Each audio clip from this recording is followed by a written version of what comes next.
podcasting's choice. From coast to coast, continent to continent, right here 24/7. PMR. My name is Oliver Queen. My name is Barry Allen, and I am the fastest man alive. My name is Kara Zor-El. I'm from Krypton. I'm a refugee on this planet. I am Supergirl.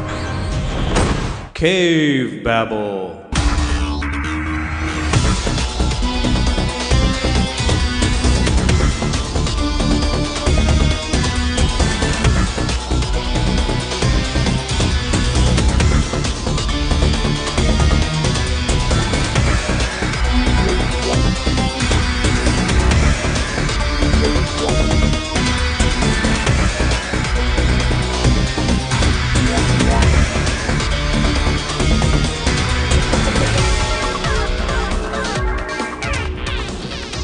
Hello and welcome to Cavebabble episode 260. This week's episode, CB watches DC on the CW. Wow, too many mnemonics. Yeah, what's that all mean? What does it mean? Stop all this in speak. This episode is brought to you by our Serious Talk Space. Really? Yes. We talk seriously? You have to have a special speaking, you have chat space. I won't say chat because they're talks. You have to have serious head-to-heads at these places. Oh, serious. This is serious. So bring in my serious voice. Yes, bring in your serious voice. Please, would it kill you to have your serious voice today? Project my serious voice. Okay. Hello, everyone. This is Eric. And this is Valerie. Welcome to our podcast. Welcome. Maybe we have to be serious because the first one we're covering is serious. It's deadly serious. Is it? Yeah, it is. And the first one we're going to talk about, there's only one person that I know of that really gives it a humorous bent. Yeah. Really? Really? Yes. Really? Yes, really. Really? There's some humor in Arrow? You just said the name. Now. Oh, darn. Now you got to cut it out. God, now we just need to go right into it. Okay, here's what we're going to talk about, everybody. DC on the CW is what we're going to talk about. That is the DC Universe and 3 shows. What? 3 shows? But wait, there are at least 4 shows, right? Right. At least that's what we are told. We're going to talk about Arrow, The Flash, and Supergirl. We are not going to talk about Legends of Tomorrow because we've not seen Legends of Tomorrow yet.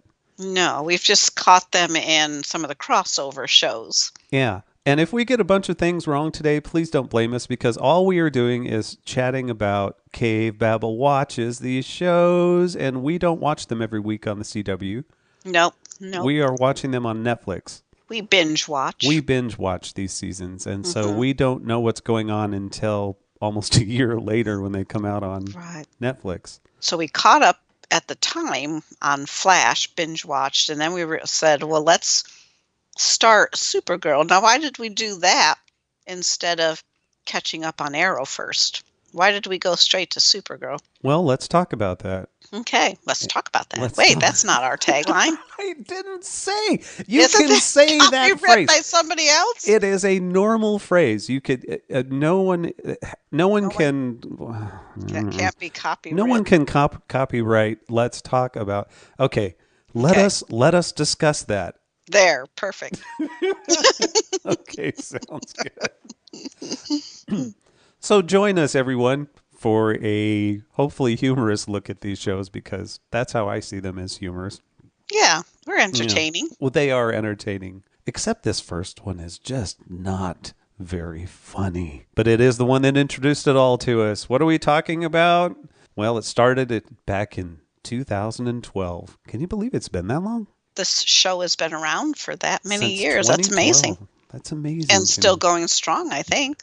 Yeah. Yeah, it's got a rating of 7.7 stars on IMDb, so still going pretty strong. So what do you think that show is? Not the green. Nope, not green.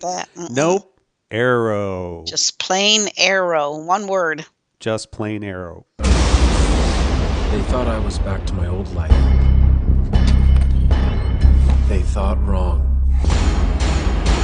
The day Oliver Queen died, was the day something new was born.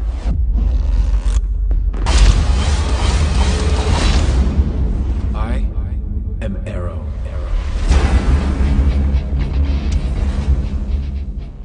One word, Arrow. Arrow. Nothing green about it. Nothing about it. This is the story of the masked vigilante and justice dealer Oliver. What's his last name? Queen. I thought he was a spoiled billionaire playboy. Oliver Queen. Oliver Queen. Well, yes, Oliver Queen. Yes, and he is a billionaire playboy, but now he's a vigilante. Yeah, he's awesome. He is after justice now, babe. He's after justice in the American way. And murder, just flat out, plain old murder on a weekly basis. He's not afraid to. Yeah, that is one. His character is a little, probably the darkest of. Oh yeah, heck yeah. Ones that we've watched, because he's not afraid to take a life if the outcome provides a more positive outcome for the needs of the many. Yeah, here's what we're going to do. We're just going to run down major cast, and we won't talk about each one as we normally do in our movies because we have so many things to chat about. Right, so it'd take too long if we focus on just the cast. You're right. I mean, we will discuss them as we're going through the show, but I will just introduce them. Who stars in this, babe? Oliver Queen. Stephen Amell. Stephen Amell as Oliver Queen, who is Stephen Amell, by the way. I follow him on Facebook. Although those of you who follow him on Facebook, he's a great one to follow. He's always posting shots of his family and whatnot, and he seems pretty down to earth, honestly. Nice. So yeah, I take it back. I did say something about them. That's okay. It's okay to do a little something about them. Yeah. We have David Ramsey as Diggle, John Diggle. Travis. Yeah, and he looks a lot like, one of your friends, your football buddy. You've been saying that all along. I have. I can kind of sort of see it. When I see him, I think Travis. Mm-hmm. He's a different race, but they definitely are. Yeah, I can see it. Yeah, I can see it. I can see it. Especially in certain views and the way he looks. The way he facial expressions, the way he looks is what. Yes, that's what I meant to say. Some of his expressions, yes, his mannerisms are very. Emily Bett Rickards as Felicity Smoke. Oh, isn't she cute? Oh my God, yeah. Everyone loves Felicity, right? Is she the one that you're trying to say has the humor? Yes. I agree. She's the one that brings the humor to the show. Mm-hmm. Yeah, she's pretty much the only one that brings humor to the show. She's the glue. She keeps the, yeah. Yeah. Katie Cassidy. Oh, Katie Cassidy is Laurel Lance. Ah. Yeah. Did you know that Katie Cassidy went to the prom with the Superman of the CW? Oh, really? Hmm. Yeah. The Superman that we just met on the CW? Yeah. We just met, by the way, everyone. We just met. So yeah, we did. We realized he's been around a while. The CW Superman. You just gave trivia when it wasn't trivia time? You just gave it. Well, but I had to. You just gave trivia just like that. Because her name just popped all out there. No, we're going to need all of that. Daughter of David Cassidy. Can you see the family resemblance? The Partridge Family. Can you see the family resemblance? Can I see the family resemblance? No. Well, probably because she's had work done, I'm sure. No, I can't. Yeah. Well, she did have some work done. Yes, we have compare seasons 1 and 2. Mm-hmm. That's definitely had some work done. Yeah, mm-hmm. And we're not saying anything about that. No, I don't care. That's her choice. I don't care what she does. Mm-hmm. So. I thought she looked just fine originally, but she looks fine with it done too. So her choice. She looks fine unoriginally. Yeah. Paul Blackthorne as Quentin Lance, her daddy on the show. Mm-hmm. Yeah, I like him. Yeah. Yeah. Ta-da! No trivia. I like him, I said. Okay. Okay, Babble tells their opinion. Willa Holland as Thea. I like Thea too, but she is so little. What's wrong with little? Nothing is wrong with little, but they play her up as a badass, and it's really hard to see her that way. But I mean, people can be badasses. She has good moves. I can say that her moves are just fine, but she is so small. Yeah, but she's powerful. That's right. Honestly, I like her just fine. I think she's great. Colton Haynes played Roy Harper, and I've not seen him for a while. Well, because we haven't watched Arrow for a while. John Barrowman plays Malcolm Merlin. Love John Barrowman. He's great. Mm-hmm. You know what? That's as far as I'm going. I'm not. Yeah, because that's the main character. So those are the main cast. All right, this is the one that started it all. Mm-hmm. We started watching this one first. It did. And what's this one about? And why? Why did we start watching this one first? What prompted us? Well, first of all, let me read the description because I've got to read these off of IMDb because they are too good. Okay. Can I do that? Sure. What's the show about, babe? Go ahead. Wait. Ask me what the show is about. Hey, Mr. Lion. Mr. Lion. What's Mr. Eric? What's this co-host? about? What? I'm sorry. I was speaking over you. I apologize. What was that? What did you say? I said, what is the show about? Oh, I am very glad you asked, Valerie. It is about this. Spoiled billionaire playboy Oliver Queen is missing and presumed dead when his yacht is lost at sea, with his daddy on board, too. He returns. Spoiler. Oh, man. He returns 5 years later, a changed man determined to clean up the city as a hooded vigilante armed with a bow. Yep, that sums it up. Yeah, pretty much. Tells you really nothing about how dark this show is. No, it really doesn't tell you anything about it. This all takes place in Star City, formerly Starling City. Now it's just Star City.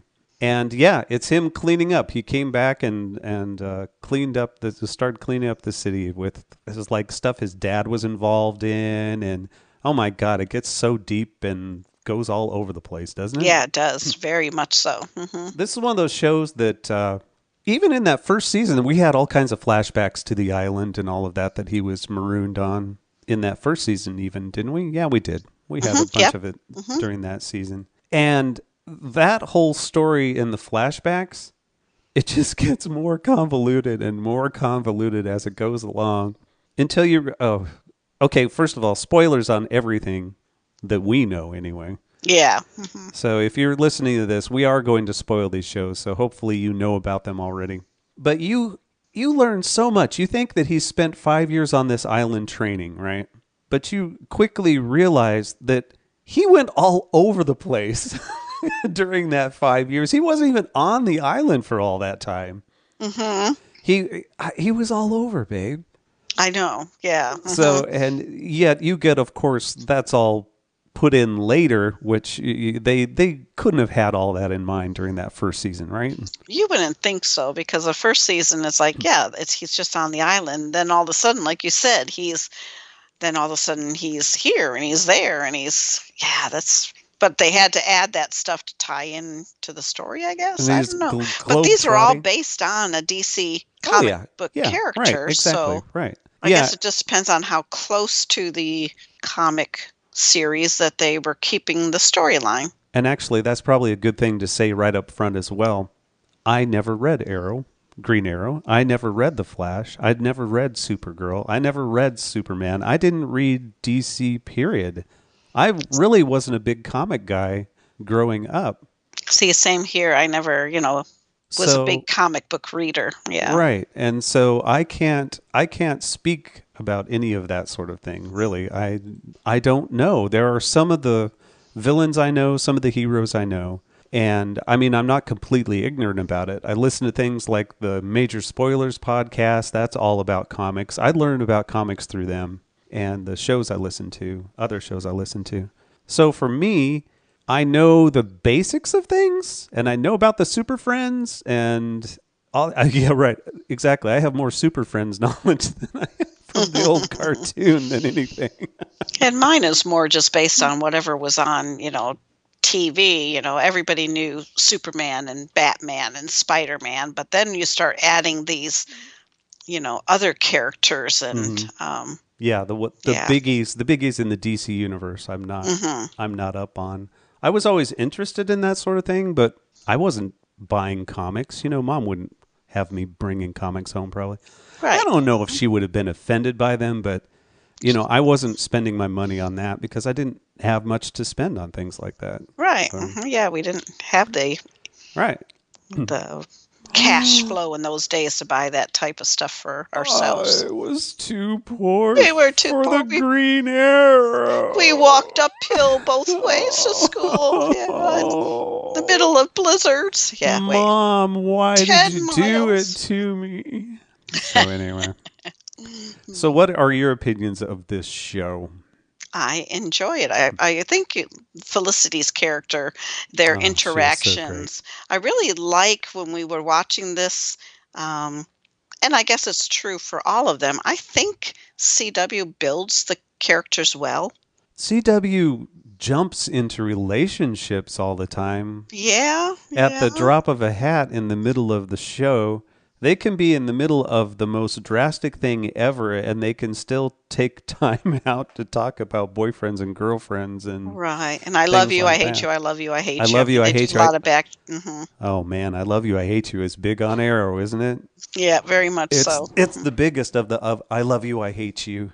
I forgot to mention Katie Lotz. I have to put her in here too as Sarah Lance. She's Laurel's, Oh, yeah, very big part. her sister. She's big in this too, and I want to make sure I mention her because she's also in Legends of Tomorrow, which we have not seen. So anyway, sorry about that, Katie. Anyway, back to the show. Yeah, the relationship thing, which is what this is a CW thing. They're perfectly perfect people having relationships together, right? Right. So how did we start watching Arrow? Was it a suggestion from a friend of yours, someone that you work with said you've got to watch this?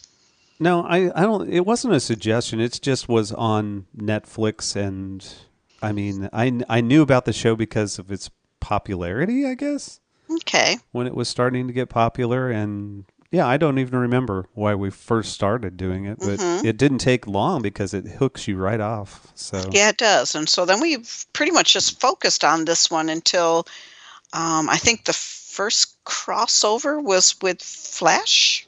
yeah. Well, Flash started a couple years later. Yeah. So when they had the So when- crossover, then that's like, oh, It was a spin-off of that show. So yeah, and they introduced him on air, and then right.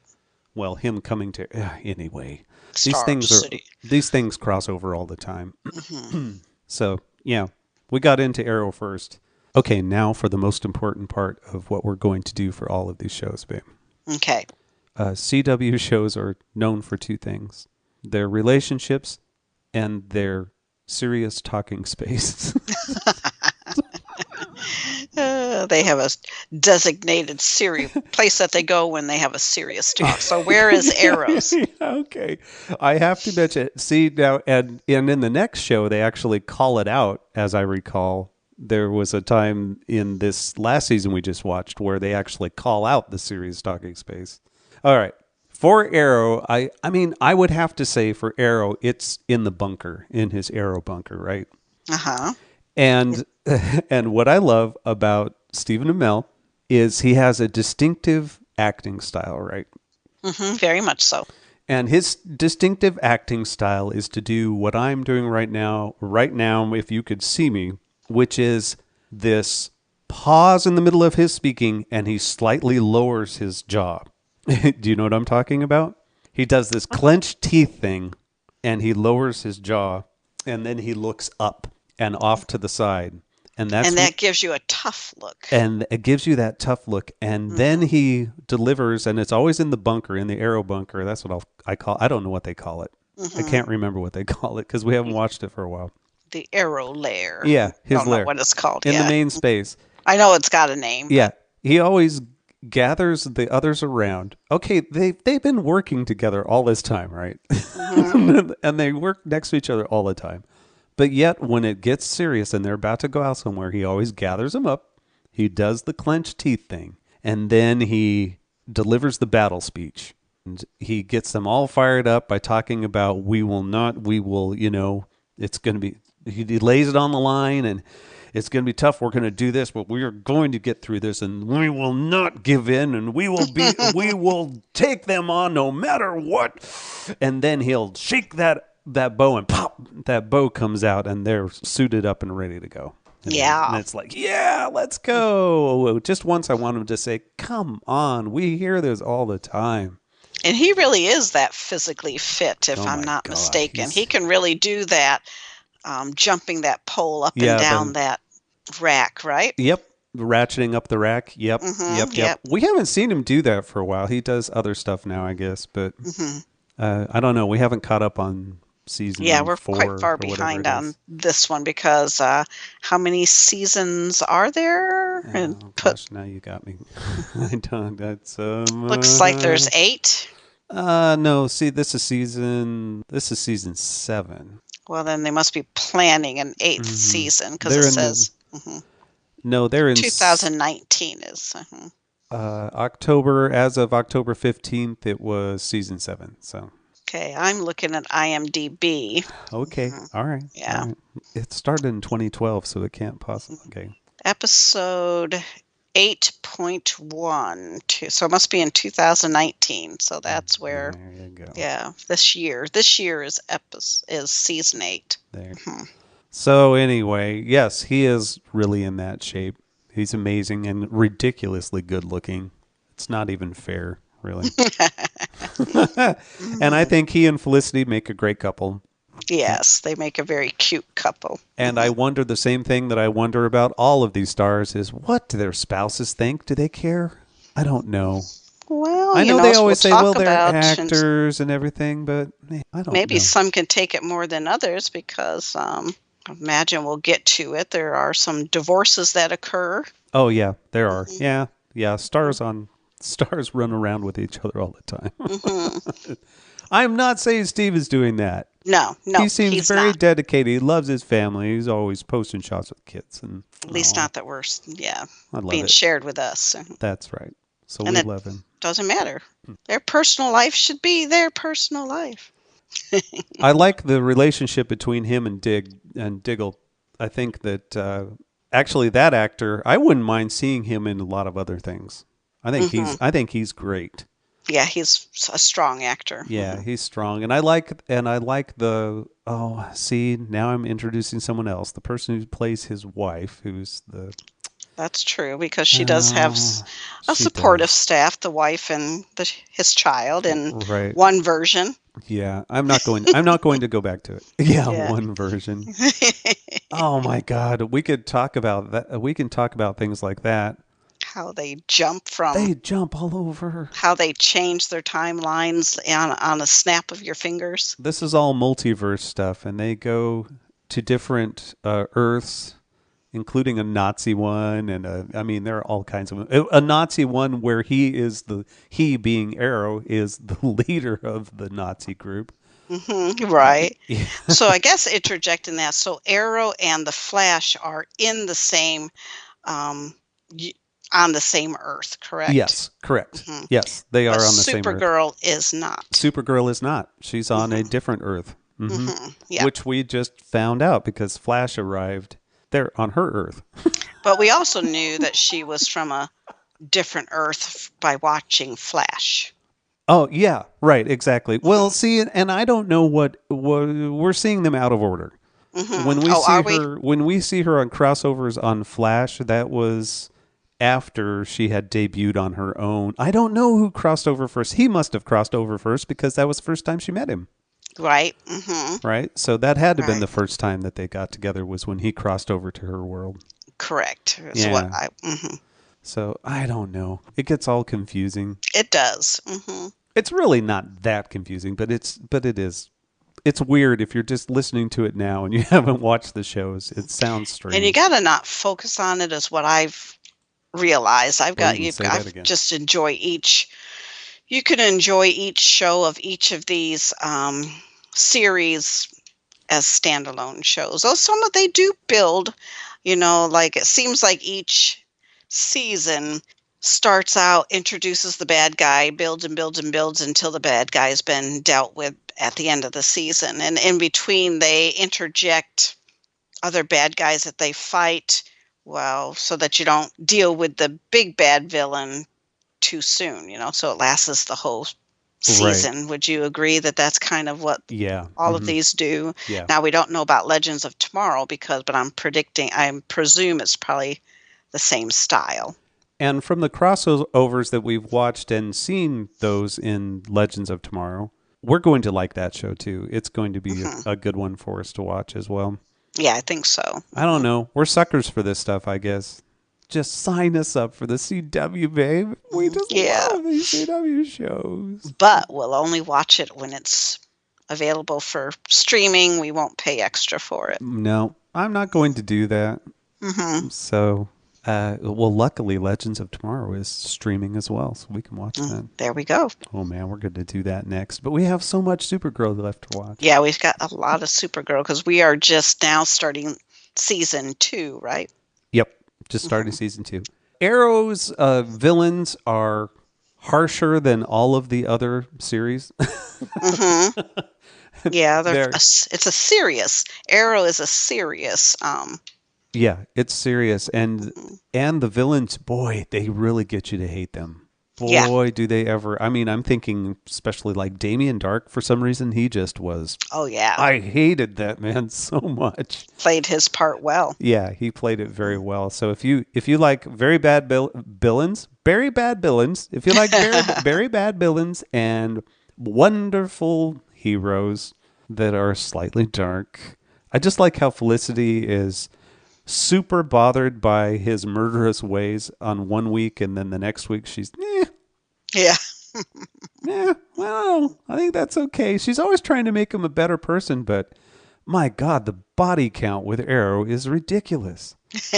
That man is a one-man murder machine. He Batman he ain't, Superman he ain't, Flash and Supergirl he is not. Yep, he's not afraid to take a life if he has to. Okay, let's go to the exact opposite of the Arrow now. How's that sound? Yeah, that's very true. Where we go off the wonky deep end of the multiverse, which is the Flash. Something out there is saving people. You think because you can run real fast that you're invincible? You're not. When I'm out there helping people, making a difference, you're all out there with me. We were all struck by that lightning. The streak lives. Yeah. This show is completely different than the Arrow in that if as dark as the Arrow is, the Flash is light. I mean, it does have dark stuff that goes on in it. Oh, but so much of a lighter show. Exactly. Than the Arrow. Yeah. And when they do the crossovers together, they play that up all the time. The Flash and Arrow and Flash are always at loggerheads. Flash is like, "Oh, lighten up," and Arrow's like, "You need to take things seriously." And the Flash is saying, "Oh, give me a break. Don't take yourself so seriously." So this one still popular. This one is a little bit more popular than Arrow. This rates at 7.9 on IMDb. Yeah, I think in general, Arrow has seen its day and is waning a little bit now. Right, seems to be losing its popularity. Well, I think Flash too is I'm not sure what its ratings are. Right now, it's because when I looked at the popularity Arrow on a popularity graph on Arrow, it had gone down 2%. Now on Flash, the popularity graph continues to go up. Well, if I look at the Nielsen ratings, which we could probably have a whole show on the Nielsen ratings and how wonky and dumb they are, probably. Arrow started out at 3.68 million average in that first season to 1.76 now. So it has dropped quite a bit in Nielsen rating. The Flash started at 4.6 and is at 3 now. So, well, that happens to all shows. All shows kind of wax and they wane as they go along. So yeah, but I think in general this is the one that people enjoy the most on the CW. Because if you want, to laugh and light entertainment, yeah. To watch Arrow, yeah, it's intense. And it was so funny. Well, first of all, let me go through the cast list on Yeah. this one, just for the fun of it here. Just for the fun of it, really? Really, Okay. really. I'll cut that out. Who's in this? Grant Gustin as Barry Allen. Really? Did you know? No. Oh no, you're giving me trivia. Is this I trivia? do. It's pertinent. Yeah. Okay. Did you know Uh-uh. that Grant and Melissa, who is what you'll introduce in Supergirl, the Supergirl herself, were both Glee Yes. actors. They're and Glee alumni. Yes. Yep. Actually, I did know that. Only because I've, read the same stuff you have. Yeah. We never watched Glee. Right. We never did.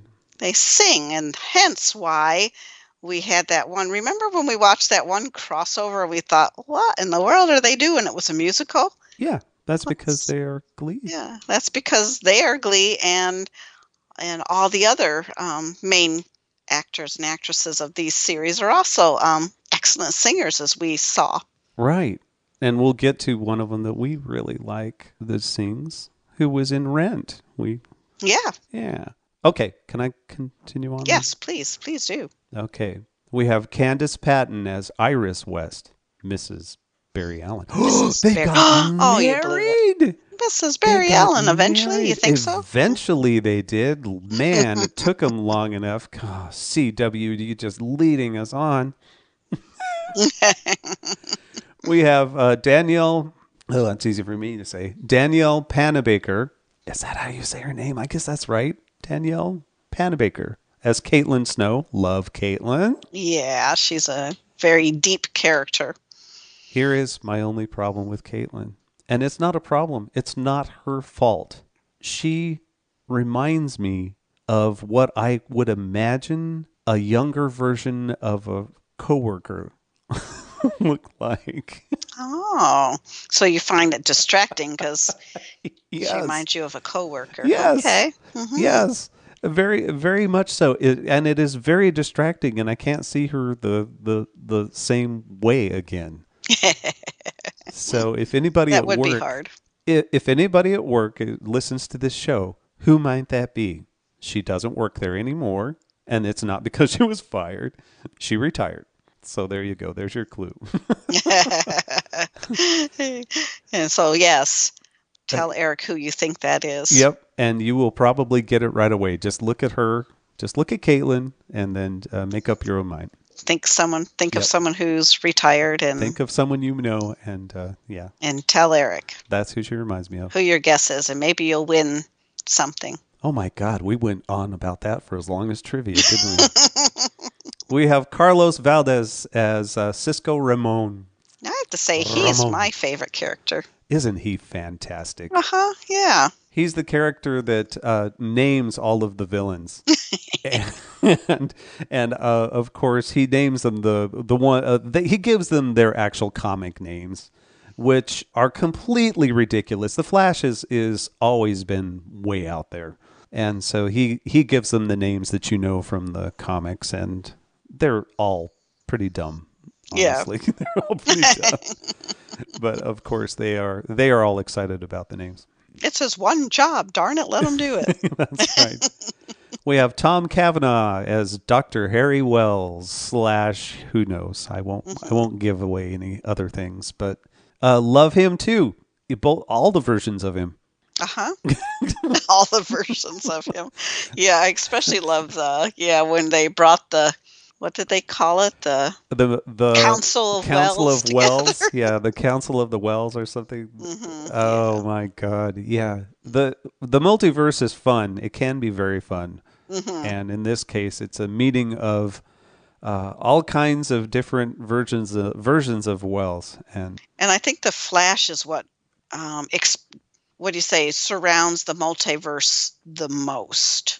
I think Arrow and Supergirl seem to their shows stay in their universe, but the Flash goes back and forth within the multiverse the most until we get to Legends of Tomorrow. We'll see. Maybe they do too. Oh yeah, I think they go all over the place. Yeah. Okay. The Flash right now, out of the three that we have watched, does the most jumping through the multiverses. Because he is able to make that jump on his own. So. And then now we've got Cisco, who helps. Oh yeah, that's right. Portals. Yeah, Cisco portals them all over the place now. Ever since Cisco found his power, that's how they can jump through the multiverses. Oh my! And of course, Wells. So that's probably why they do more of the jumping. They've got the three characters that's some of their main features. Huh? Right. You know who doesn't jump through to different places? Who? Jesse L. Martin as Joe West. Oh, you know who Joe. Just about my favorite person in the world is? Jesse L. Martin. I love this guy. Yeah, he's good. And I love him as an actor. I want him to be my uncle.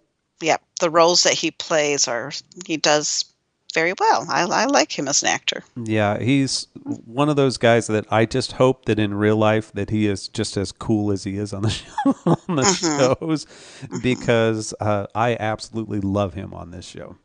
Well, a lot of times I would think that actors and actresses do play characters that reflect who they are, because then that would make it easier for them to play, right? Say it again. I would think that actors and actresses, when they tend to gravitate towards roles that are close to what they truly are, because that makes them easier to play. Now, granted that they also play other characters and they have to do a lot of studying to get into character, but I would think characters that are closely to who they are in private life would be the easiest to play. You would think so. I know that people talk all the time about being typecast as an evil person, and that is totally against my character. They always talk about how he's really the nicest guy in real life. Mm-hmm. I think there are certain roles. There's a certain smart-assiness. Like if you're a super smart-ass in a role, you kind of have to have that in real life. You would think so. Mm-hmm. That kind of quick wit, sarcastic wit is something that you kind of are. You would think so. It's hard for you to fake things like that. But I think, of course, if you're playing a Nazi killer or something, I certainly hope that's not the type of person you are in real life. But as an example, ripped straight from headlines, Kevin Spacey.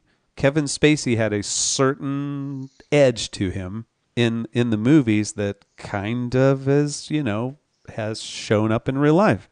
Yep. Mm-hmm. And so it's one of those things. And that's just one example of something like that. I'm not saying that's across the board by any means. So. No, not by any means.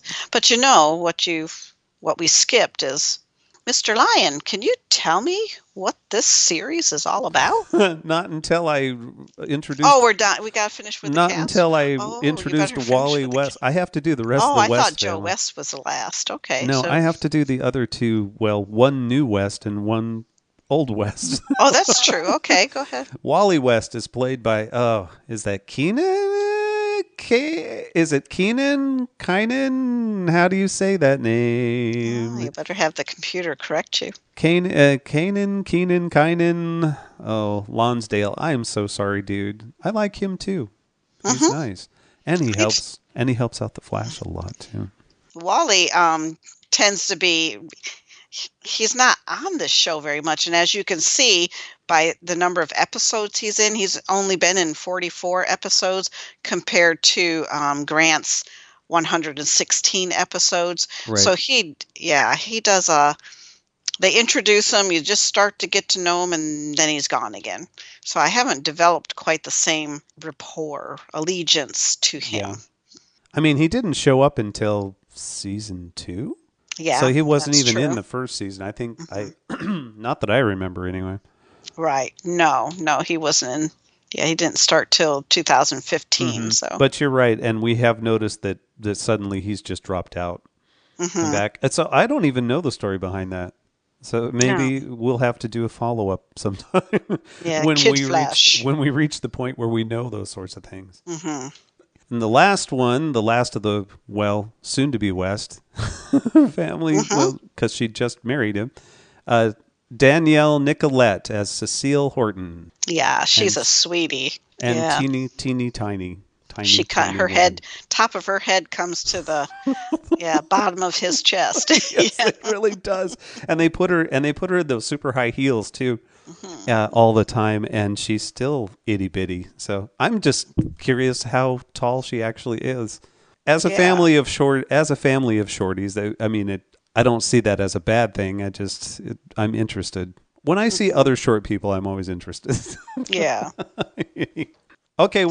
So what's it about? Oh, what's this one about? You really want me? Man, wow. Going through that cast was difficult. Now I'm gonna try to do the synopsis here and get back on track. What is The Flash about? After being struck by lightning, Barry Allen wakes up from his coma to discover that he's been given the power of super speed, becoming the Flash, fighting crime in Central City. And of course, that is a lousy description because it wasn't just because he was struck by lightning. He was struck by lightning while Star Labs, accelerator the accelerator experiment in Star blew Labs. up. Yeah. Star Labs, which by the way is still not rebuilt. Yeah. Mm-hmm. They have this standard shot of Star Labs, this like swooping from a helicopter type of shot over the city, and Star Labs is there, and it has the same chunks out of it from from the accident. Well, they've put all their money on the inside. It doesn't matter what the outside looked as long as the inside is running. I guess so. Mm-hmm. Central City, all of these names, Star City, Central City, and we'll get to National City pretty soon. You talk about the most boring names for cities ever. It's the worst. Central City. I love the Flash. I love the way that he is played by Grant Gustin. It's just he is a joy to me. Yeah, I he's think refreshing. Wonderful. And his type of attitude, okay, the Arrow is all like clenched teeth and everything, and the Flash is he's optimistic all the time. Yeah. He's always saying, we're gonna work together and we're gonna do this. It's all gonna be fine, he says, just before everything goes to hell. But then ends up being fine. Yeah. But then he does find a way to do it. But this is the funnier show. The villains are completely goofy, including a super smart gorilla. And that's all there again. That's why I brought out to make sure that we, the Star Labs accelerator, because it then created a world of mutants, which is real interesting because Flash and Arrow are on the same Earth. Correct. But they keep the mutants pretty. Well, no, that's not true. Arrow has some mutants too. That's right. Yeah. And now we're going to have to start but calling... not all of Arrow's villains are mutants. Well, here's the thing. We're going to have to call them metahumans. Oh, excuse me. Because you can't call them mutants, because if they're mutants, then it's part of the X-Men universe, right? Oh, yeah, and that's a different... No, that's so funny how it is, though, because, yes, these are just like X-Men mutants, except they're metahumans, and it's the same concept. They have powers that were given to them from this same accident that has affected a lot of people, increasingly large number of people as the series goes along. And then you have those that from different multiverses and the crossovers. So there's no end of villains with funky powers that come. Hang out in Star City, Central City for the Flash to take down. Mm-hmm. So there's a whole plot with the death, with the Flash's mother's death. Oh, with father, I could have mentioned him too. The guy, what's his name? Wesley Shipp. What is his name? I have to mention him because he played the Flash in the old 80s show. Mm-hmm. So, and I love him. John Wesley Shipp. There you go. John Wesley Shipp plays his dad, Henry Allen. And I love that guy too. I think he's great. But they had to put him in there because he used to be the Flash in the 80s, in the old 80s show. Mm-hmm. And so now he's Flash's dad, and he spent some time in prison falsely for a false accusation of killing his wife when one of the bad Dr. Wells actually. Yeah, boy, Right. it gets pretty complex, doesn't it? Yeah. Which one of the bad Dr. Wells isn't really Dr. Wells. Its name is Eowyn Ebert. Eobard. Twain. Why am I not letting you do the cast list? Eobard Twain. Like I let you do anything. Yeah. I allow you to do things, baby. Yes, I allow you to speak once in a I while. allow you to do things. I'm sorry, don't hurt me. So, anyway. This is Eric Babel, not Valerie Babel. Now, I have to admit, because we were big Arrow fans, when the Flash spun off, and the Flash and Felicity kind of had this flirting thing going on for a while there, I didn't like the Flash. I was Team Arrow. And when they did their crossovers, it's like, what is this silly stuff going on over here in Central City? This is kind of weird. And so because we were introduced through Arrow. Right. And it took us a little bit in watching the show to really settle in. And now, of course, I absolutely love it. And I'm kind of the opposite. When Arrow shows up in the crossovers, I'm like, oh, lighten up a little bit, would you? Come That's on. because it's been so long since we've watched Arrow. I haven't seen the clenched teeth thing for a while. And I've kind of gotten used to it being, gonzo. So I appreciate the gonzo. So on The Flash, where is their serious talking spot? Yes. Let's talk about Serious Talking Space. That's the STS, by the way. First, the relationships. The relationships with The Flash. Oh, what about them now? Are they as back and forth as they were on Arrow? I love you, I hate you, I love you, I hate you. No. My opinion, I don't think it was as as bipolar as the Arrow one, as Arrow's relationship. Yeah. Flash has some of that, but it's never I love you, I hate you, I love you, I hate you. It's like I love you, oh, but I can't. I love you, but I can't. I love you. Oh. And it's then never I hate you. It's like I love you, but I can't. Yeah. No, not at all. No, it's not that kind of series at all. I think they have been fairly consistent. He and Iris, Barry and Iris, have been consistent from pretty much the get-go. Yeah, I mean, there was the love friend thing going there for a while, but yeah, they've always. Once they realized they were more than just brother, that their friendship went deeper than just brother sister, and they realized that wait, it can go deeper. Right. Mm-hmm. Yeah. And they are trying to give her more of a role now, at least where we're at in the series. She's running the show there at the labs as far as the crime fighting portion of it. She's sending them out and doing stuff like that. So she has more of a role now than just the love interest and reporter thing that they have going on. So that's appreciated. But now can I do the Serious Talking Space? Yes. Now where's this? Yeah, because we had to talk about relationships before we could say where they go to discuss their. Okay. The Serious Talking, the STS for the Flash series is in the semicircular hallway that is near the elevators back in Star Labs.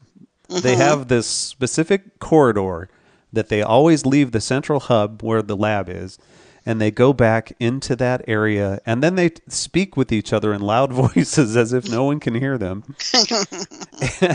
And that's where all of the reveals are made, and all of the pep talks are made, and it's just this hallway. Yeah.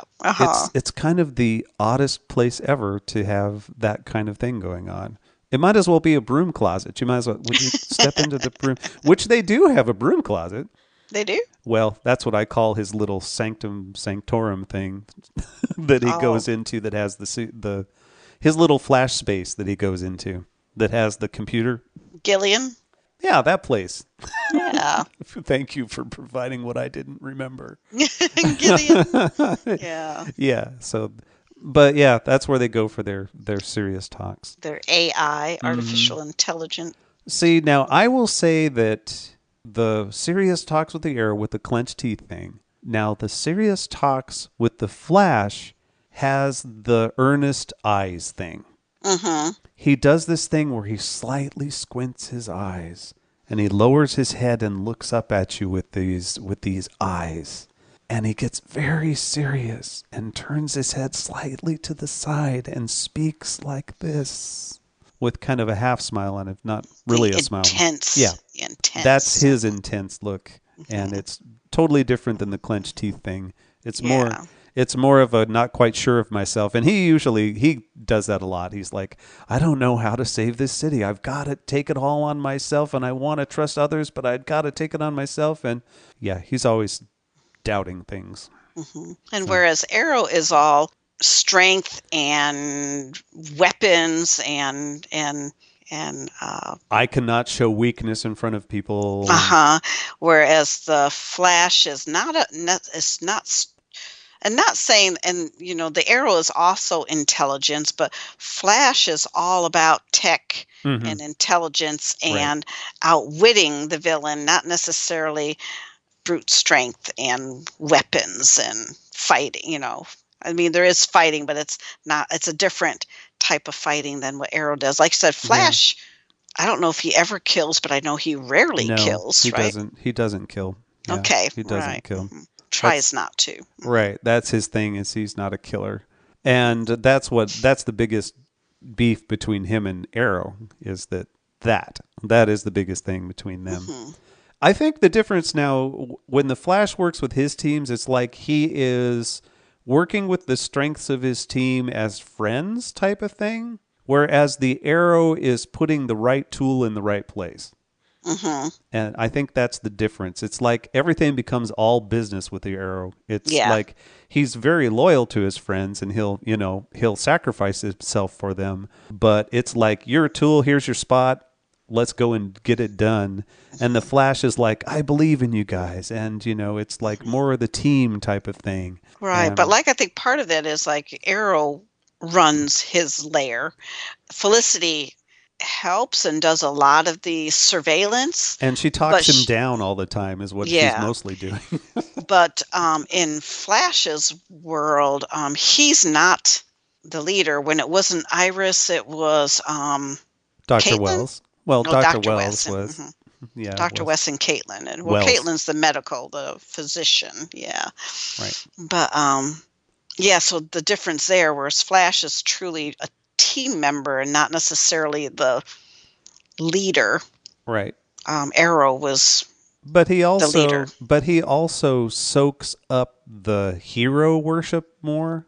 The Flash is more, he'll sit there and smile and wave at the crowd. Yeah. And he accepts more of that. So in that way, he's more, I won't say vain. Well, yeah, he's a little more vain about his powers. He's out there. He's kind of proud of that. And whereas Oliver is all in the shadows. He's not trying to. Well, Oliver doesn't have powers. His is all. Right. Yeah. His skill. It's his. Right. His is skills. Right. Mm-hmm. Skills Use and of armor. weaponry and funky arrows. Yeah. Mm-hmm. Flash has. Yeah. So then Flash introduces, like I said, metahumans. He's a metahuman. So yeah. But yeah, we love this show. We should probably move on so that we have enough time to talk about it. That's true. So yeah. I agree. So. Mm-hmm. So now let's jump forward to 2015 in the character we were introduced to in crossover shows with The Flash when we were watching The Flash. And this is the one that we are currently going through, and we've only gotten into the first couple episodes of season 2, and we're going to watch them today probably. Yeah, I would imagine. Yeah, imagine we will. And because how many seasons are there? Well, there's 4, so we've the 2019 begins season 5, so we're just now starting season 2, so we're they're partway through quarter of the way there. Mm-hmm. Season 4 right now. They're okay. And what's that? Supergirl. My name is Kara Zor-El. 24 years ago, my planet was in peril. My cousin, Kal-El, was sent to a planet called Earth. You may know his story, but you don't know mine. On Earth, you will do extraordinary things. Until now. You must go. I love you, Kara.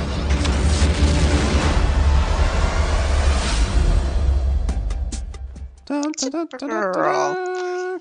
And this one doesn't appear to be. Arrow and the Flash are still more popular than Supergirl. This one gets a 6.4 rating, and its popularity graph is on the downward trend. It's not as highly rated as the other shows. 6.4 on IMDb. You said, And I think I can understand that, but I am enjoying this one. I am too. Do you think maybe it was part of when it was? Do you think if it was released now, if maybe it would be more popular? Because it seems like the culture right now is all about maybe ever since, as we're starting to see more strong women leads. Yeah. Do you think it would be would have got a better would have been more popular now if it was released? Well, it's out now. I mean, if it's it going to be still is popular, out it can now. be out now. I don't know. It's maybe, to play the other end of the other side of that coin. Maybe its bad reviews are from dorky men who don't appreciate the feminism that is shown in this show. Maybe they don't like that. I don't know. It's not me. It also could be because she herself, who should be a strong, who's as Supergirl, is strong, yet she's not. Like her boss, Catco. Catco. I need to go through cast. Yeah. Cat is a very strong woman, and she stays strong. Supergirl goes back and forth, back and forth. I'm strong, I'm weak. I'm strong, I'm weak. I'm strong, So right. Let's do the cast list, and then we can talk about all that sort of thing. How's that sound? Perfect. All right. We have Melissa Benoist, I think that's how you say your name, as Kara Danvers. Not Kara, not Kira. As Supergirl. Love her. Yeah, she's cute. I think she is and more than that. I think she's one of those that to me, she has the obvious physicality for it. She's not a muscle-bound person, but she looks strong. To me, right. She has to me, she has a good build for a Supergirl. The right body build. Yeah, to me, she really does. To me, I think she does, because I don't want her to look like a big, huge, buff bodybuilder, but she definitely looks like she can hold her own, and she's not this wafer thin person who who doesn't look like she actually works out. So I appreciate that. It's great. Looks like she's got the athletic body style that could do these fights. Right, exactly. Right. She looks like she could hold her own in a fight. And that's... Now, can I interject here? Sure. Just while I'm thinking about it, there's always all along, and I had my first aha moment yesterday. Okay. All along, we always have been very distracted from her wearing of the glasses and Clark Kent's wearing of the glasses, and how come just do they really think that those glasses are we always saw them as a disguise, but they're not. That's not the main purpose of those glasses. They don't wear them as a disguise. They wear them so that they're not distracted by their X-ray vision. They're lead lined. Yeah, I didn't. Yesterday was the first aha, because all these years I've thought, come on, that's not a disguise, and it's not. That's not the main reason for them wearing their glasses. Boy, you could say that again. It's not.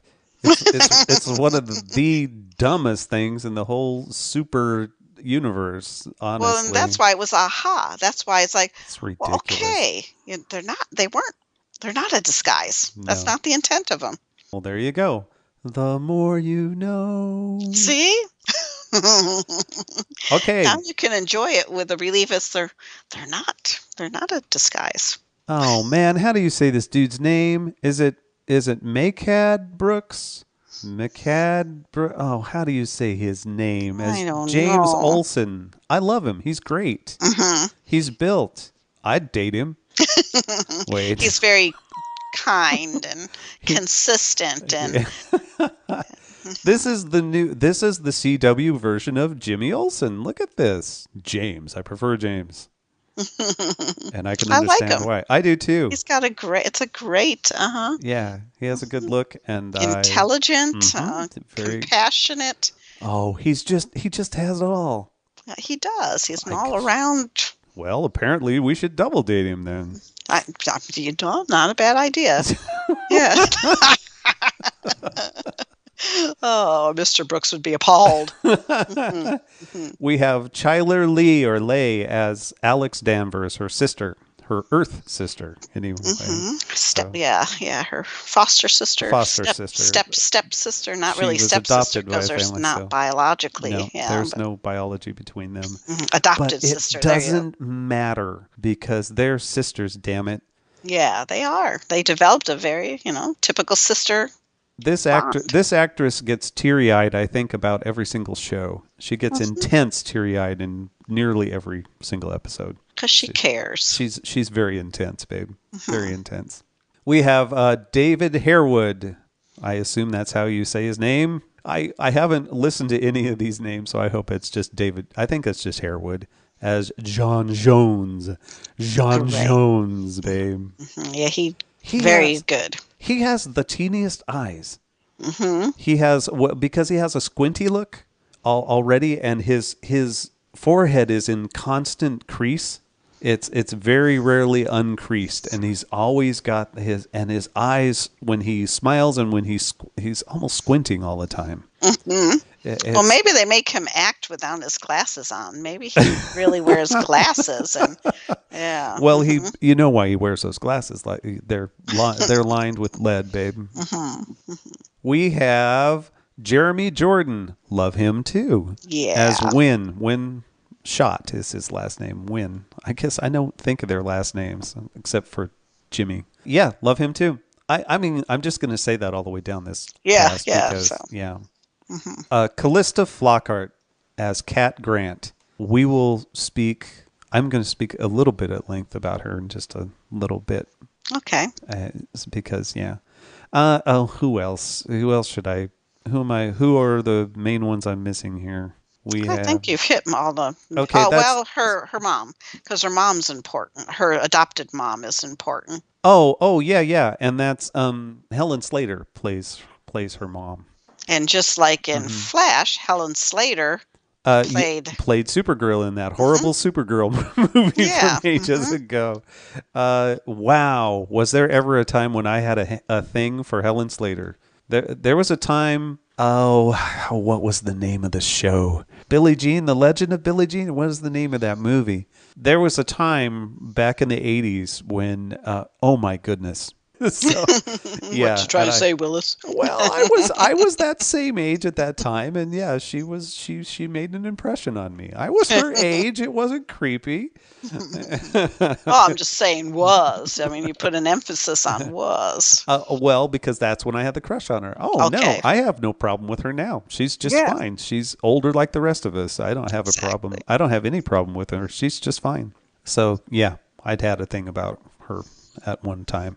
Oh, and we also have to say Dean Cain plays her adopted dad, and he played Superman in The Adventures of Lois and Clark. So there you go. So we've just filled out that whole Superman family. And I do like how CW does that, how they've interjected, the old stars. I think it's fantastic. I love when they do stuff like that. Yeah. So I don't have any issue with that at all. There are so many other people in this cast, and there are more to come, and I'm sure there are some major characters that we just are not covering because we haven't gotten far enough into the series. So, Mr. Eric, what is this story about? You're going to love this. This is my favorite description of all of them. This is why I wanted to give the descriptions. Okay. What is Supergirl about? The adventures of Superman's cousin in her own superhero career. Oh, you got to be kidding. See, that's all part of it. Why it's not scenario of synopsis of Supergirl. It's her relationship to Superman. Okay. The adventures of Superman's cousin in her own superhero career. Excuse me. Oh, God, I love that.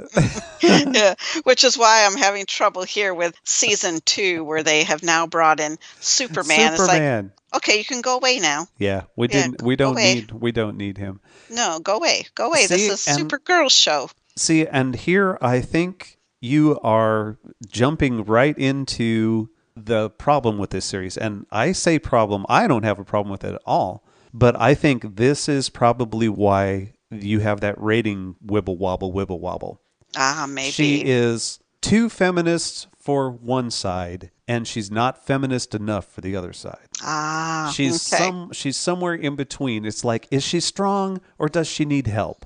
Mm-hmm. Is she going, come on, is she going to be a leader? Is she going to be Kat's little go-to girl and to be ordered around and bring in Superman when we don't think she's strong enough on her own? Yeah. Are you going to do that, or is she going to take the reins and go? Yeah. The type and so maybe that's why the popularity is up, down, up, down. Yeah. Right, exactly. And of course, I'm Team Supergirl now, and I just want her just to do her own thing.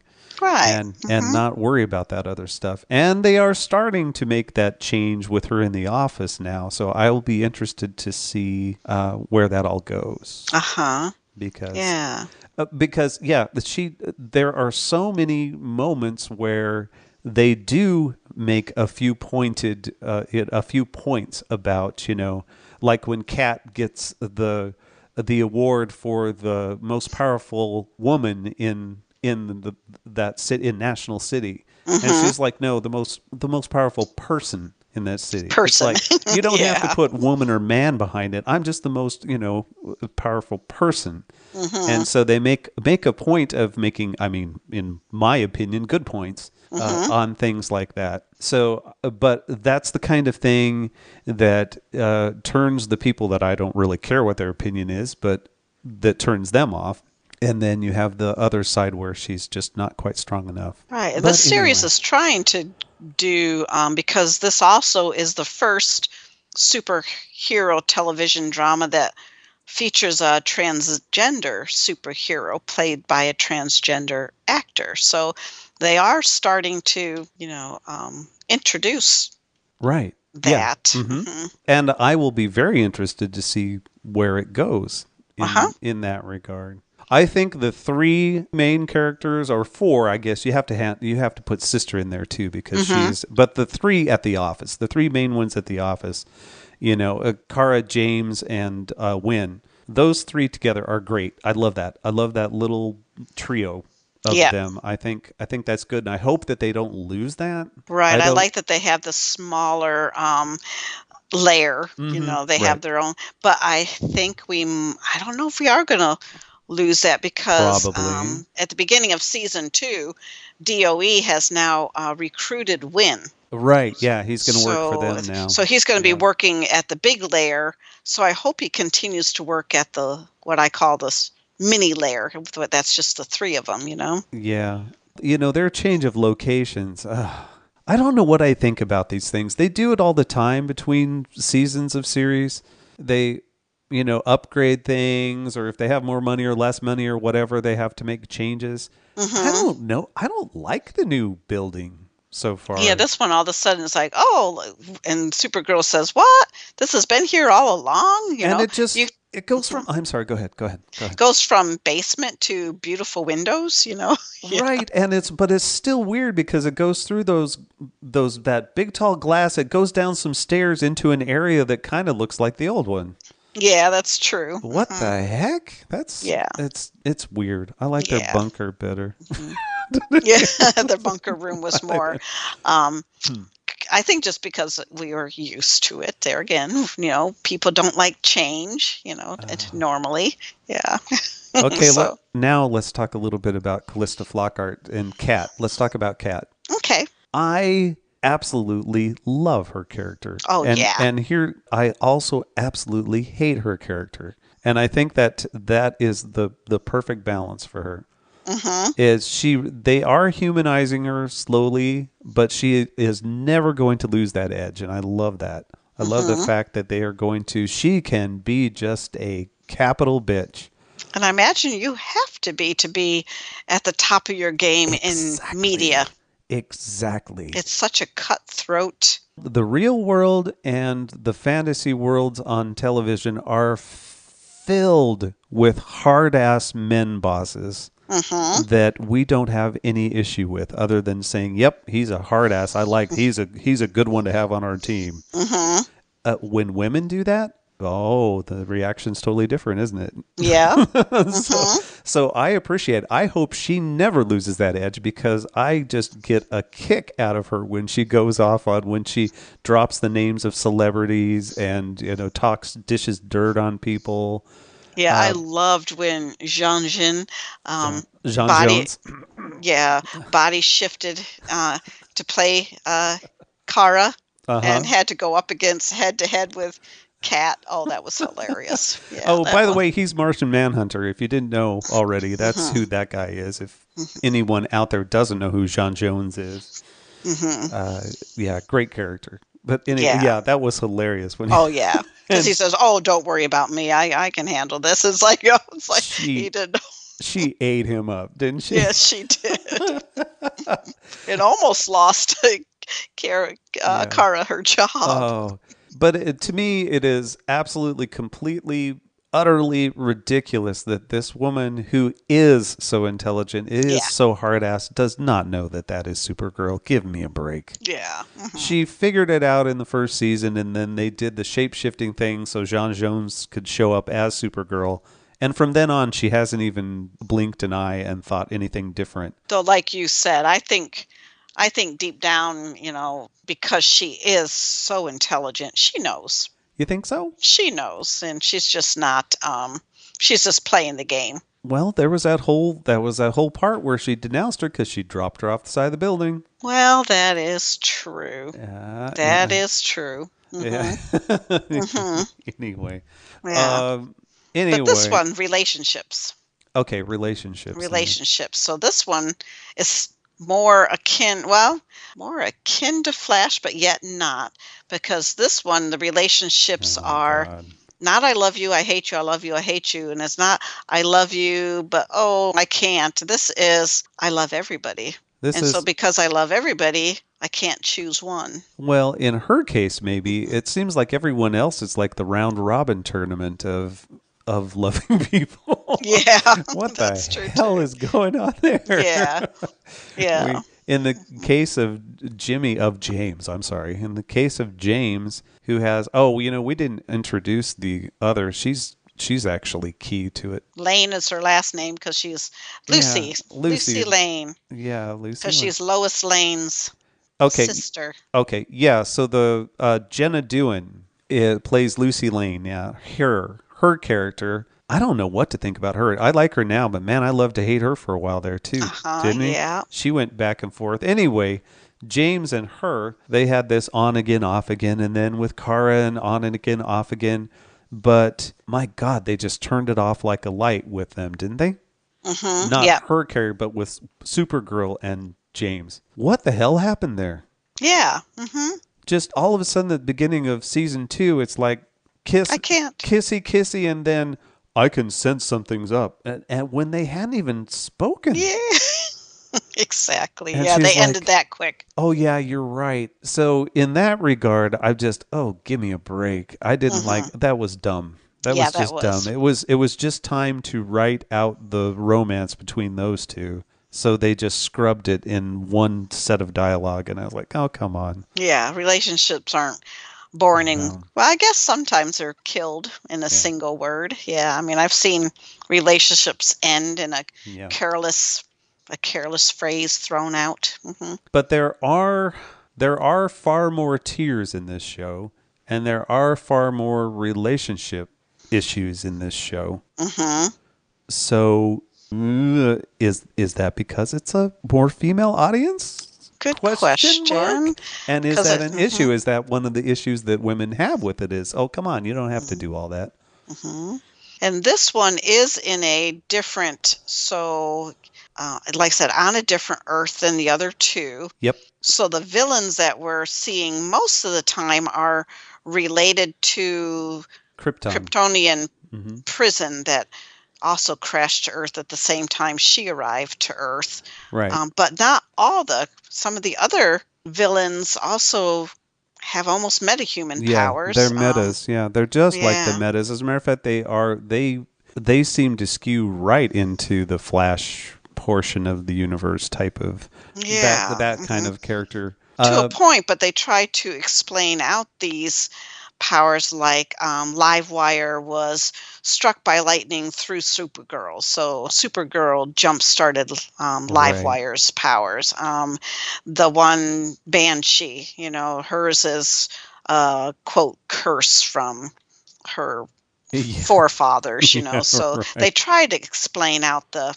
Yeah, they did. They give them more. They aren't just struck by an accident, I guess. Right. It's not all everybody created from like Star Labs. These seem to be isolated events. And in the case of the Kryptonians, at least, their villains, they are squarely in between the Flash villains and the Arrow villains for me.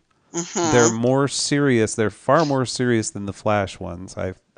As a general rule, and they're less serious than the Arrow ones. Yeah. So they are in this kind of this in between. Right. One of the possible reasons for how do I say it? One of the reasons that the show may have that fluctuating audience is this didn't start on CW. I think it started on CBS at first, and then it went to the CW. Oh, so there may be a matter of I know that at least part or maybe that whole first season was on a different channel. But then when they wanted to start doing the crossovers, then CBS sold the rights to CW? Well, actually, CBS is part of CW. CW is the C in CW is CBS, and the W is Warner. So it's a CBS Warner combination type of thing. So yeah, it was. I think it was CBS. It had to have been. It must have been CBS. It was CBS. Yeah, it did start on CBS. I did read that. Right, and then went over. So maybe part of the audience loss. Maybe part of I don't know. I don't know what the deal is. I mean, it is inconsistent. There are some of the episodes are a little silly.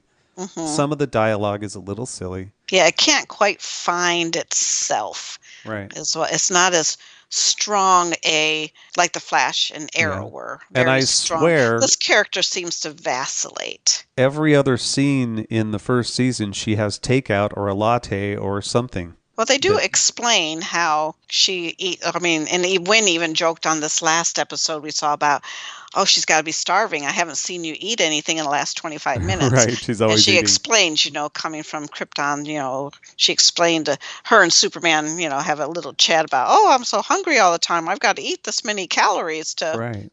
Yeah. Because they're burning them constantly. Yeah. And she apparently can't get fat, so there you go. Yeah. Must be nice. Yeah. Must be nice. So where is their secret talking place? Valerie, I'm glad you asked. You mean their STS? Yes, they're secretive talking. What? What's the They're serious talking space. Serious talking space. Yes, they're serious talking space. This one has the oddest serious talking space of all of the shows. Oh, okay. Because it is completely ridiculous. And I think you will have to agree with this. Because most of the serious talking goes between, except for the stuff that the secret agency is doing. That's all serious.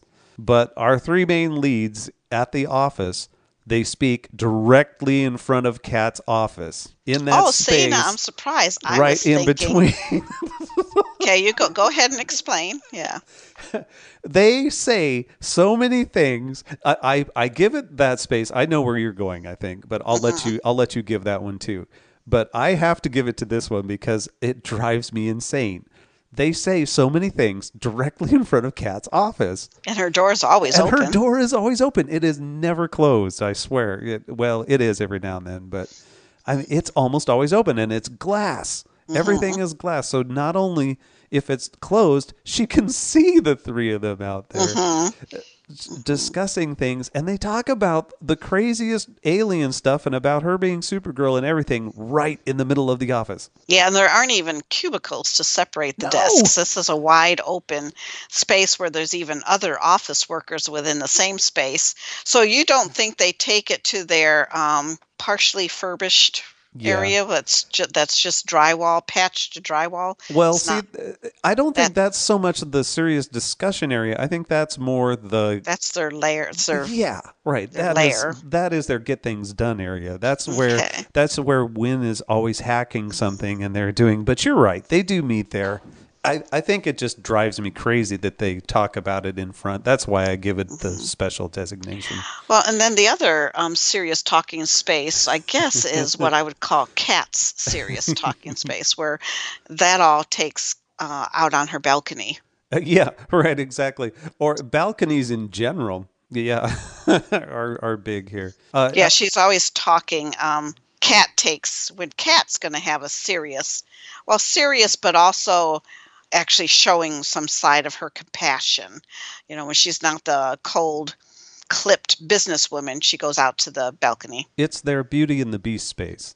There you go. Is what it is. That's exactly what Beauty and the Beast, their secret talking space, serious talking space, was on her balcony. So it's a very, you're right. You're right. That's where they have their head-to-heads, but that's specifically two people. You don't see others out there having that. Is true. She doesn't invite anyone else out there. So okay. This one, you're right. This one has more spaces. I just can't believe how many things they say in front of her office. It drives me insane. Absolutely. Would you? Absolutely. What am I saying? You would recommend, correct? What's that? You would recommend watching this show? I've been enjoying it. It's growing more and more on me. I'm enjoying it. Absolutely. Yeah. When we first started watching it, I wasn't sure because it did seem not as, it didn't seem to have a straight path. Yeah. Now it seems to be. Now the characters are starting to grow on me. What drives me crazy is, and maybe some of the other watchers, people, fans need, I wouldn't think a fan needs to see Jean's eyes turn red to know when he has shapeshifted into another character. Oh my God, they do that the whole first season. Yeah. He is constantly, just in case we've forgotten who he is, those eyes will glow for just a second. And I have the same reaction. It's like, no one in that room is seeing this like we are. I'm not sure I really needed his eyes to turn red to know that he's in that shape right now. And I'm sure there are no security cameras anywhere in a super secret facility, right? Right, that shows his eyes turning red. Yeah. There's no reason for anyone to pay any attention. Well, that's their serious talking space in there where the cell is, where they always chat where that cell, one of the empty cells is. They always have their heart-to-hearts when they were talking about Jean Jones and him being in disguise and sacrifices and all of that. They have those serious talks right in that room with the door open all the time. Yeah. With people walking by in the hallway. And then we're still, like I said, we're just beginning season 2. Who is this unknown kryptonite guy that we're... Kryptonite. He's made out of kryptonite? Or not kryptonite, this... Kryptonian. Krypton. Yeah, who's this new Kryptonian guy, which is now why I think they've brought in Superman. Because we've just watched the first 2 episodes of season 2, and they're now interjecting another kryptonite. And I believe that is who Supergirl in real life is engaged to now. I think that's the guy. I'm not sure. She was married to a dude that was on the show for a little bit. And who was that? I can't remember. I should not have even. Adam, Kat's son, Adam. Yeah, I know, but I don't. Adam Grant. That would be Blake Jenner. So we suggest watching it. CW is its own creature, its own type of thing. You already know if you're going to be into that sort of thing. It's all young characters, in the leads, impossibly good looking, of course, for the most part, and lots of relationship sort of things going on. But in the case of the DC universe, some kick-ass action, some cool villains, and just an overall good feeling, I guess, is what I get from them. Especially the latter two shows. There's an optimism to them, and Supergirl too is does not kill. No, yeah, she doesn't. As a matter of fact, I have what they're best known for. I put a little three little blurbs. Okay. About what they're best known for. I have Arrow, best known for clenched teeth before battle pep talks. Yeah, that's true. For the Flash, I said best known for smiling and claiming everything will be fine just before it's not. And then for Supergirl, I have Supergirl best known for hope that only clandestine eavesdropping can dull. She is constantly eavesdropping on people. Yeah. Does she not have a privacy filter? That is not okay. Well, for her to be compassionate and to be sincere, she's got to know what's going on. Babe, it's not okay. Would you be okay with a friend of yours putting a camera with a nice microphone in your room without you knowing about it? Well, it's against the law. Yes, it is. That is the whole point. It's against the law. It is against the law. She can't just do that, and she does it all the time.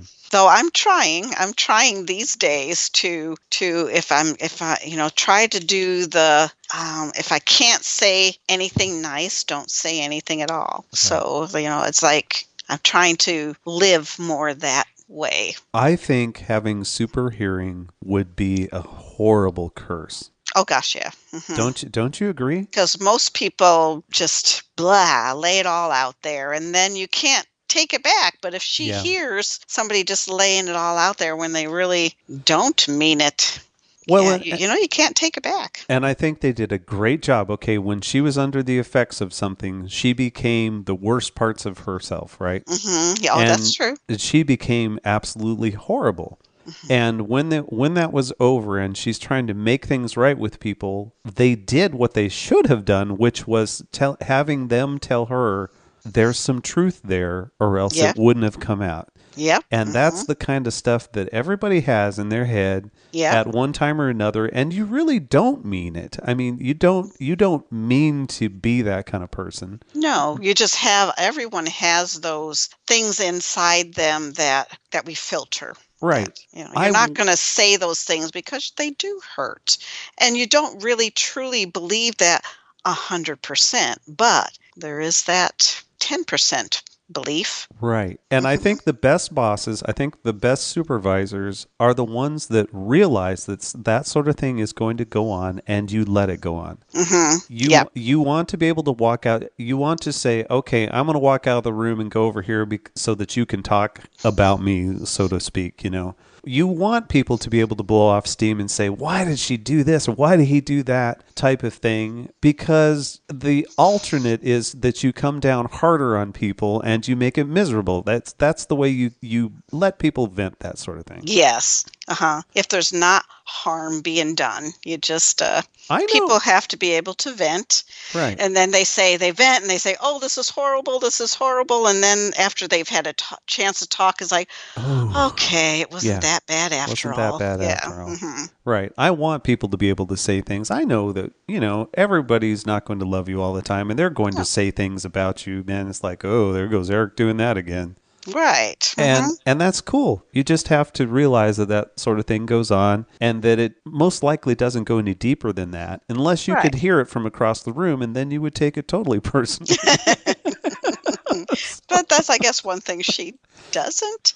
She filters out what she needs. I mean, she might hear it, but then she uses only what she needs to for that. She uses both that and her X-ray vision in a privacy-invading way that is she does. Really not comfortable at all. She does do that, yeah. She does. So anyway, what we're saying is don't bother hiding anything because she can see it anyway.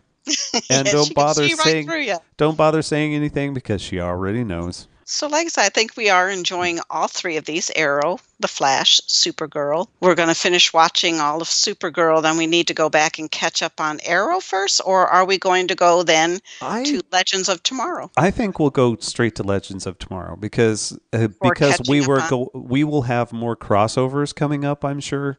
Okay. And I would like us to be up to date on most things when we finish do that. Supergirl, then go to Legends of Tomorrow before we go back to Arrow? Just because it's been long enough for Arrow that we might have to go further back than you think. Okay.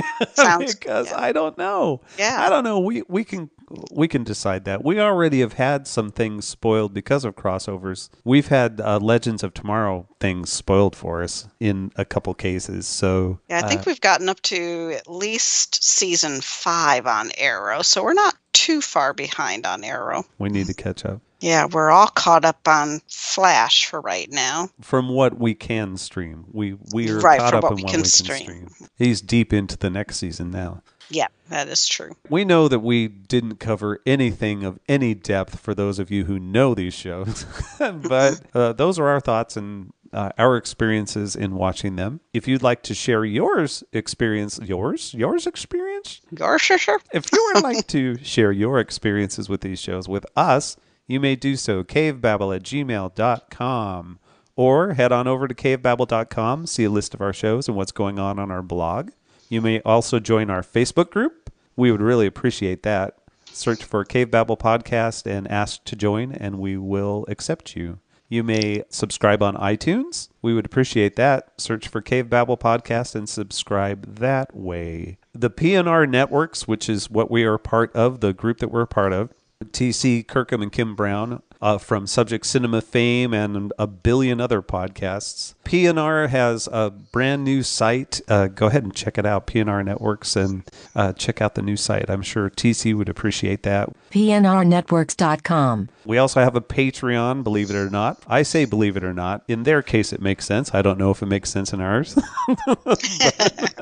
Why not? But there are Patreon only, patron only, I should say, podcasts. Like Kim is putting together a Kaiju Corner podcast all about kaijus. I want to listen to that show. Cool. That's awesome. If you're a patron, if you go over to Patreon and you sign up to be a patron, you can get that show and you'd get to hear it when even I don't get to hear it. Go to patreon.com/PNR Networks. So they have all kinds of cool shows. Go ahead. Oh, no, I know. I want you to finish your thought because then I'm going to change the topic. You're going to change the topic? I am. Oh, no, that's all I wanted to say. Just get into because I'm just going to ask you, are you going to, we've also got a Cavebabble Eats Odd Things. Oh, no way. I'm not going to put it in this time. We'll put it in next time. As a matter of fact, let's just make our next episode food related. Okay. How's that sound? Perfect. We'll just tease something else that we don't deliver on. Well, I just know that, our Courtney, she just loves to. And she did. She brought some really interesting things this time. Yeah, and I think we should definitely include that in a podcast. Yes, that'll have to be next time. Okay. Okay, everyone. Thank you. Thank you for all the downloads and listens. And until next week, we're out of here. Goodbye. Cavebabble.